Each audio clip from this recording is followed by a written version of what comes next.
নমস্কার, আমি পিয়ালি। তোমরা সকলে কেমন আছো? আশা করি ভালো আছো। আমরাও সকলে ভালো আছি। আজকের আবারও একটি নতুন ব্লগে তোমাদের সকলকে স্বাগত জানাই। আর আজকে 26শে জানুয়ারি প্রজাতন্ত্র দিবস। সকলেই এই দিনটার আশা করি পালন করছো। এই দিনে সকলেরই বাড়িতে ছুটি থাকে, হাজবেন্ডদের বলো, স্কুল পড়ার সকলেই। আর আমি সকাল 9টা থেকে ব্লগটা শুরু করলাম তোমাদেরকে সাথে নিয়ে। আশা করি তোমাদের ভালো লাগবে, পুরোটা দেখো, স্কিপ করো না। আর সকাল সকাল দেখো আমি টিফিন বানাতে শুরু করে দিয়েছি, মানে একদিকে আলু ভাজা বসিয়ে দিয়েছি আর একদিকে কফি বানিয়ে নিয়েছি। তো কারণ আমার হাজব্যান্ড বললো আলু ভাজা দিয়ে আজকে চানাচুর দিয়ে মুড়ি খেতে ভীষণ ভালো লাগে আমার হাজব্যান্ডে, তো সেই কারণে বললো কোনো তরকারি করো না, এটা দিয়ে আজকের খাওয়া হবে। তো সেই মতন আমার হাজব্যান্ডকেও দিয়ে দিয়েছি আর আমি নিজেও নিয়ে বসে গিয়েছি। মানে মুড়ি অল্প, আলু ভাজা আর চানাচুরটা বেশি, কারণ মুড়িটা একদমই আমি পছন্দ করি না, ওটা স্কিপ করেই যাই। কিন্তু আজকে কি আর করবো, এটাই খাওয়া দাওয়া করে নিই। তো আমার ছেলেকেও দিয়ে দিয়েছি আর ও আজকের কফি খায়নি, ও আজকের হরলিক্স খেয়েছে। আর আমরা দুজনেই আজকের কফি আর মুড়ি আলু ভাজাটা খেয়েছি। আর এই খাওয়া দাওয়ার পরে রান্নাটা বসিয়ে দেবো। দেখো ভাতটা বসিয়ে দিয়েছিলাম, প্রায় ভাতটা হয়ে গিয়েছে অর্ধেকের বেশি। আর এদিকে কড়াতে বসিয়ে দিলাম, মানে তেলটা গরম হতে দিয়ে দিয়েছি। এদিকে করলা ভাজা করব বলে একদম কড়াতে দিয়ে দিলাম নুন হলুদ মাখিয়ে। আমাদের সংসার জীবনের প্রয়োজন একটি কারণ, কি কারণ বলো তো? বুদ্ধি না থাকলে কোনো কাজই অসম্পূর্ণ, তাই না? আমাদের সংসার জীবনটা তো একটা বুদ্ধির প্রয়োজন লাগেই, আর তার সাথে কোনো কাজের জন্য বুদ্ধির প্রয়োজনটা অবশ্যই লাগে, তাই না? করলা ভাজাটা হয়ে গিয়েছে আর এদিকে বিনস আর আলু ভাজাটা, এটা আমার ছেলের একদম অপছন্দ, কিন্তু আমাদের ভীষণ পছন্দের, বিশেষত আমার হাজবেন্ডের। কি বলতো, প্রতিদিনের ব্লগটা এখন দিতেই পারছি না, প্রচণ্ড অসুবিধার সমস্যার মুখে পড়ে যাচ্ছি, নানান কারণের সমস্যার মধ্যে সম্মুখীনে পড়ে আছি। তাই কারণে তোমরা একটু মানিয়ে নিয়ে দেখো ব্লগটি। আশা করি তোমাদের কাছে যখন ব্লগটি পৌঁছাবে অনেকটা দেরি হয়ে যাবে, অনেকটা দেরিতেই ব্লগটা, কারণ 26শে জানুয়ারি আর এই সপ্তাহে ধরো না ফেব্রুয়ারি মাস পড়েই গিয়েছে। আর কি বলবো, তোমরা আমার সাথে আছো বলে যতই দেরি হোক কিন্তু আমি ব্লগটি পোস্ট করি আর সুন্দর করে সাজিয়ে গুছিয়ে তোমাদেরকে দিই। আশা করি তোমাদের ভালো লাগবে। আর এটা গতকালের মাছটা কেনা বাটা মাছ আর একটা রুই মাছ, যেহেতু ছেলে বাটা মাছ খায় না, আমাদের জন্য 2 পিস করে 4 পিস বাটা মাছ আর একটা গাঁথা মাছ। মাছটাকে ভালো করে নুন হলুদ মাখিয়ে নিলাম, বেশ ভালো করে লাল লাল করে কড়া করে ভেজে নেবো। মাছটা আগে আমি পছন্দ করতাম না, বাটা মাছটা জিওল মাছ পছন্দই করতাম না। আশা করি তোমরা আমার ব্লগটি যারা ফলো করো তারা আশা করি জানো। এই মাছটিও খেতে শিখেছি এই শ্বশুর বাড়িতে এসেই বলতে পারো। যা কিছু অন্য রকম খাবার বলো, জিওল মাছ বলো, এগুলো সবটাই বলতে পারো শ্বশুর বাড়িতে এসে। জিওল মাছ কেন বলবো, কি ইলিশ মাছটাও মাছের রাজা বলতে গেলে, সেটাকেও বলতে পারো আমি শ্বশুর বাড়িতে এসেই শিখেছি। আর দেখো ভীষণ লাল লাল করে একটা ভেজে নিয়েছি, আর তার উপরে গাঁদা মাছটা ভেজে নেবো। ভেজে নিয়ে সর্ষে বাটা আর তার সাথে কাঁচা লঙ্কার পেস্ট বেটে পেস্ট করে একটা ঝাল করে নেবো, একদম গামাখা মাখা। ভালো করে সর্ষে কাঁচা লঙ্কার একটা পেস্ট বানিয়ে নিয়ে, এই যে সর্ষেটা বেশি ভাজা ভাজা করিনি, কারণ বেশি ভাজলে না সর্ষেটা তিতো হয়ে যায়। আর আমি এবারে জল ঢেলে নিচ্ছি, আর এই অল্প জলের মধ্যে সামান্য রেখে দিলাম। এবারে নুনটা মিষ্টিটা দিয়ে দেবো, আর এই যে মাছগুলো দিয়ে দিলাম। এবারে মাছগুলো ফুটে উঠলেই নামিয়ে নেবো, একটু গা মাখা মাখা হয়ে গেলে। আর গতকালের মুসুর ডাল আছে, সেটাকে গরম করে নিলেই আমার রান্না ফিনিশিং। এবার খাওয়া দাওয়া করে নেব। আর সেরকমভাবে রান্না করলাম না, কারণ সন্ধ্যাবেলা একটা জায়গায় যাওয়ার আছে। আশা করি তোমরা টাইটেল থাম্বনেল দেখে বুঝতেই পারছো। তো চলো বন্ধুরা, ডালটাও গরম হয়ে গেছে, খাওয়া দাওয়ার পরে আবার তোমাদের কাছে আসছি। এখন সন্ধ্যা হয়ে গেছে, 6টা বাজে। সন্ধে দিয়ে এখন কফি নিয়ে আবার বসে গিয়েছি 3 জনে মিলে, আর তার সাথে টোস্ট আছে। ছেলে, আমি, আমার হাজবেন্ড, আমরা 3 জনে এই কফি আর টোস্ট দিয়ে খেয়ে নেব। খেয়ে নিয়ে তারপর রেডি হব। খাওয়া দাওয়ার পরে আমি রেডি হয়ে গিয়েছি, বেশ মানে আমার হয়েই গেছে বলতে পারো রেডিটা। আমার হাজব্যান্ডও মোটামুটি রেডি, আর ছেলেই রেডি হয়নি, ওর একটু রেডি হতে টাইম লাগছে কারণ ও একটু একটা জায়গায় গিয়েছিল। তো দেখো আমি ফুল রেডি হয়ে গেছি, আর ভীষণ আজকে ঠান্ডাটা কিন্তু একদম কমেনি, মানে আজকে বলতে পারো হাড় ভাঙা ঠান্ডা বলতে পারো। কিন্তু শ্বাসটাও তো আবার না করলে হবে না, তার মধ্যে টুপিটাও পরেছি। কেমন লাগছে দেখে বলো। দেখো আমরা রাস্তার মধ্যে বেরিয়ে পড়েছি বাড়ি থেকে, আর এখানে দাঁড়িয়ে রয়েছি বলতে টুপি কিনবে। তো টুপিটা পছন্দ হচ্ছে না ওর, যে আগে টুপিটা। তো যাই হোক, ও বললো মা একটা নতুন টুপি কিনে নেবো যাওয়ার পথেই, তো তাই কারণে এই দোকানটাতেই দাঁড়ালাম। তো টুপিটা নিয়ে নিই, তারপরে যাওয়া যাবে।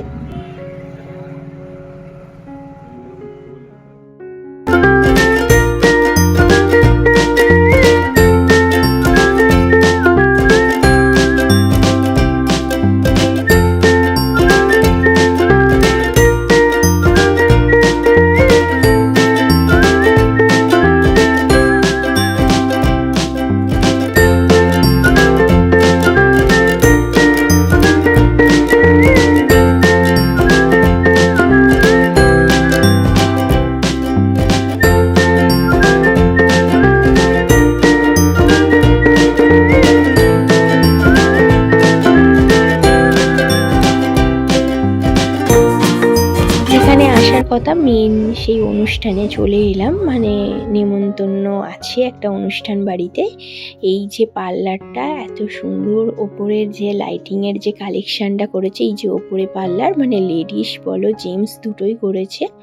আর এটা গেটটা খুব সুন্দর, তো একদম মানে সুন্দর একটা আলোর রোশনাই মানে লাগিয়েছে, ভীষণ ভালো লাগছে। আর এই যে দেখো হিল্লোর ফ্যামিলি সেলুন, এইটার একদম পুরো ডিটেলসটা দেওয়া আছে, তোমরা দেখে নিতে পারো, যার যেরকম দরকার হলে আসতে পারো অবশ্য। আর এই দেখো ভীষণ মানে এই ফ্ল্যাটটা মানে ভীষণ সুন্দরভাবে সাজিয়েছে, আর মানে ডেকোরেশনটাও ভীষণ সুন্দর।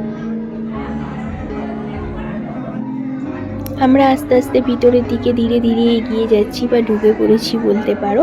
আর আমার সকল বন্ধুরাও আস্তে আস্তে ওরা এসেও গিয়েছে কয়েকজন, তো একসাথেই আমরা মোটামুটি মিট হয়ে গিয়েছে। আর এখানেই দেখো পকোড়া রয়েছে, আর ওদিকে আছে কফি। পকোড়া এখানে সব সাজানো আছে, যে যার একটা করে বাটি তুলে নিতেই পারো, নিয়ে নিলাম। আর এদিকেই দেখো এখানে কফি দিচ্ছে, এই যে সকলে একটা করে নিয়ে নিচ্ছে। আর ভীষণ ঠান্ডা না, কফি না হলে জমবে না, তার জন্য কফি আর পকোড়াটা নিয়ে আগে খাওয়া শুরু করে দিলাম। বাকি তারপর বাইরের দিকে যা গান বাজনা হচ্ছে সেটা দেখতে যাবো। তো চলো তোমরা দেখতে চলো।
অনেক সুন্দর অ্যারেঞ্জ করেছে, ভীষণ ভালো লাগছে।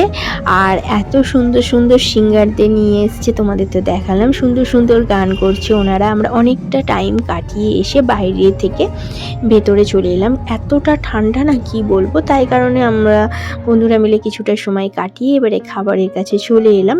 আমরা মেয়েরা একদিকে আর আমাদের মানে বরেরা আর একদিকে। তো কি করব, তো চলো আমরা বসে বসে কিছুটা সময় কাটালাম। আর দেখো খাবারের মেনুটা তোমরা দেখে নাও কি কি খাবারের আইটেম করেছে, তো সেই অনুযায়ী খাবারগুলো পরিবেশন করবে। প্রথমে ছিল কড়াইশুঁটির কচুরি আর মটর পনির, সেটা দিয়েই খাওয়াটা শুরু করে দিলাম।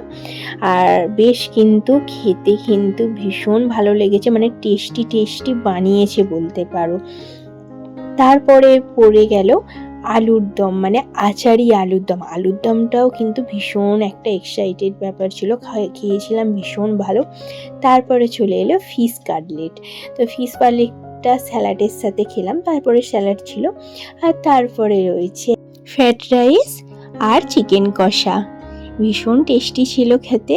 খাওয়া দাওয়ার পরে রইল তোমার চাটনি আর পাঁপড়, আর সাথে ছিল একদম কমলভোগ, মানে রসগোল্লা লেখা আছে কিন্তু কমলভোগ। আর পানটা তো স্টলেই ছিল, আর ফুচকাও স্টলে ছিল, পকোড়াও ছিল, এগুলো তো ছিলই। আর এই দেখো খাওয়া দাওয়া করে একদম নেমে পড়লাম।